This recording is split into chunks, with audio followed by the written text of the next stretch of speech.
Guys, thanks for joining me. I'm here with Dave Woosley.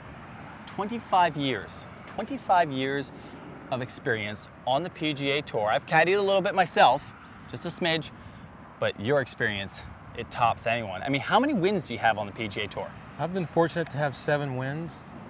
How many different players? Well, in terms of wins, I've been fortunate enough to win with 4 different players, and I feel good about just simply that, but 3 of them, it was their first win.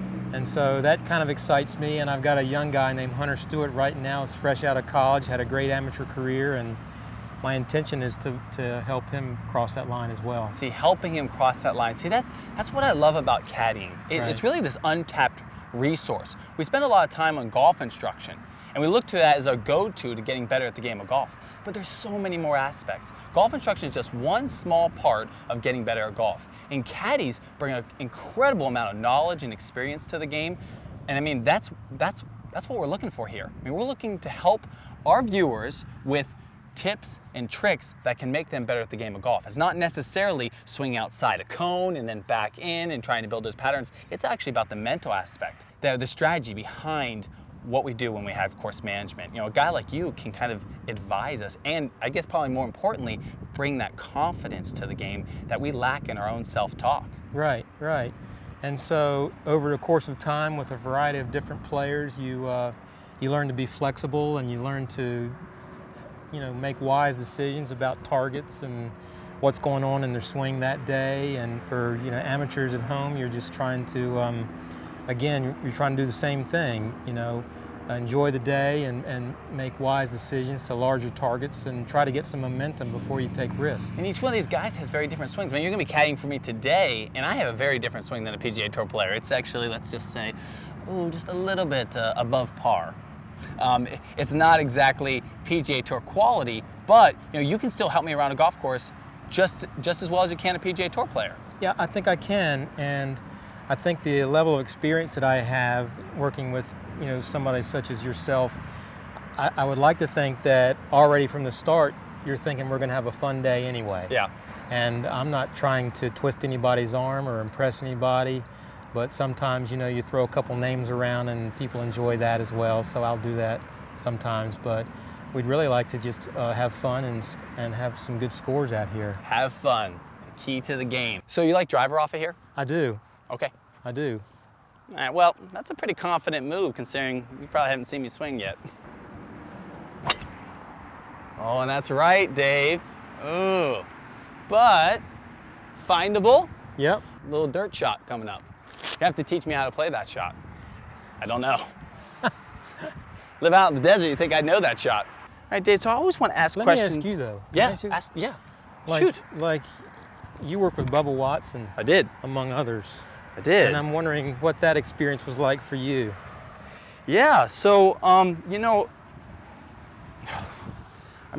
more of like a structure coach, if I'm anything. I literally bring structure into players' lives. It's not just nutrition. It's just not that mental aspect. Right. It's a physical aspect. A little bit of instruction if my player wanted that. You provide a little bit of instruction too. You're that extra set of eyes that can tell them if they're a little closed or if they're actually shoulders closed. If their stance is a little bit off, they need to move a little closer to the ball. So we help these guys because we've been with them so long, they really trust us. Right. And that's what it really comes down to, being that kind of that go-to guy, that right-hand man for our players. And I was able to help a lot of players like yourself, and that was just a blast. That was so much fun to see their different styles and to see how you can help each one uniquely. I mean, it was a little bit of a Rubik's Cube. Each player had such a unique personality, had to kind of change my coaching style depending on the player. Right. And I'm sure that's happened with you, changing your caddy style. Like, guys can have like 20 wins out on tour, but it's usually with 2 players. Right. You got 7 wins with 4 unique players that were completely different. Right. Some hit it short, some hit it far. That's really cool. And I think that's kind of what I want to bring to the audience more than anything else, is just telling them, showing them how you can help. Bringing with your stories and kind of the little tips that you've learned.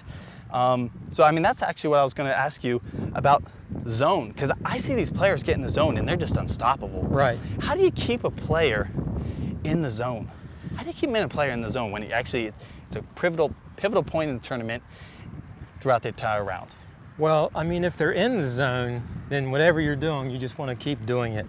Okay. And I guess it's like when you watch a pitcher who's throwing a no-hitter and his teammates when they go to when they're on offense now, and so he's in the dugout. Right. Nobody's kind of over there Nobody's throwing any any verbal curveballs at him. No, they're just. And so I really try not to pay it.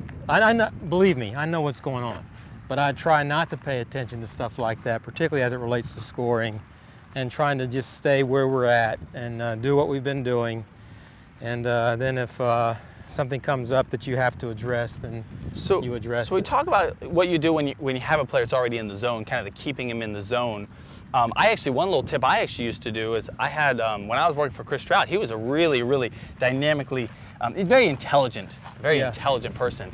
And one of the things that we discussed is he loved trivia. He loved having his mind distracted. Right. So that was a big thing. I literally would give him trivia between each shot. That's cool. And it would just turn his brain off. You know, it could just think about it, and then next thing you know, we're 20 feet from the ball, and he'd say, okay, what do I got? Yeah. And we just go into the shot. That was a way I could kind of trick him into being in the zone. I like that a lot. I mean, sometimes Fanny's been known to like keep a lot of jokes going on between them. I mean, is there anything that you particularly did, or did you just kind of stay out of the way and just let him do his own thing? You know, so for instance, Aaron Oberholzer likes to laugh. Okay. And there were certain triggers for him, you know, that, you know, you talked about Dave Chappelle or stuff like that, you know, that he would enjoy that. And for like a sports guy, maybe, you know, he's going to want to learn a little bit about sports. You read the morning paper, kind of get.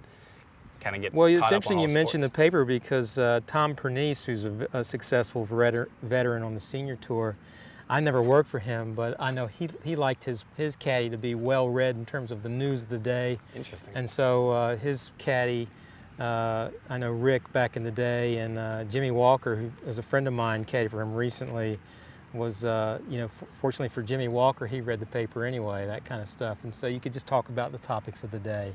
It makes it easy. Makes the day go by a lot quicker. But I wouldn't be a good caddy for him because he's he's like a Rush Limbaugh buddy. Okay, and I'm not saying I'm against that, but I'm not that conservative. So I hear you. He might need somebody else. Well, let's talk about this shot. It's almost like I'm in a trap, but I'm not. I'm in kind of a waste bunker here out in the desert. Blocked it right, hit a tree. Not necessarily a great shot. First of the day, we can kind of give me a little bit of a break on that. What do we got for a distance? Well, there's a front bunker. You've got 90 yards for that front bunker. And let me see if I can get the pin. 114 hole. 114 hole. 114 yards to the hole. Right into the sun. Yeah. That tee shot was a little into the sun, too. Yeah. 114 into the sun. So I can ground my club in this, correct? Yes, you can. All right. That's another thing, actually, having a caddy. You can kind of tell you about the rules as you go and give you a little bit extra confidence. Exactly, yeah. All right. Well, I grabbed a pitching wedge. I hit this about 125 yards, but I'm could catch it a little bit fat out of this, and that would be perfect. Not that I'm going to try to do that. I'm just going to try to do about a 3/4 swing. I can ground my club. And Dave, can you keep an eye on this? Because I actually can't see anything. Yeah.